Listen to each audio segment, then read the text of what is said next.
boost investment in Haryana, Haryana government has come up with two policies. One for the big enterprises, that is Make in Haryana Industrial Policy 2026, and another one for the small enterprise, Haryana progressive MSME and export policy. तो अगर आप कोई नई unit Haryana में लगाना चाहते हैं या फिर एग्जिस्टिंग यूनिट को अगर आप एक्सपेंड कर रहे हैं तो आप इन दोनों पॉलिसीज को कंसीडर कर सकते हैं।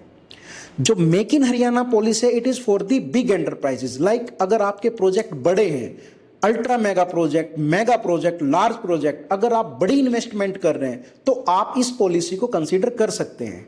इस पॉलिसी के अंदर आपको capital subsidy, SGST reimbursement, electricity duty reimbursement, local employment incentive और sector specific incentive is also there in that particular policy.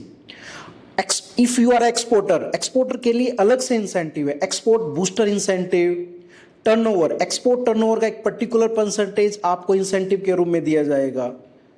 तो आप अगर नई यूनिट लगा रहे हैं या एग्जिस्टिंग यूनिट को एक्सपेंड कर रहे हैं और आपका प्रोजेक्ट बड़ा है, then you can consider this make in Haryana industrial policy 2026। अगर आपका एंटरप्राइज छोटा है, अगर आप छोटी इन्वेस्टमेंट कर रहे हैं तो आपके लिए एक अलग पॉलिसी है, that is Haryana progressive MSME and export policy. उसमें भी सिमिलर इंसेंटिव है।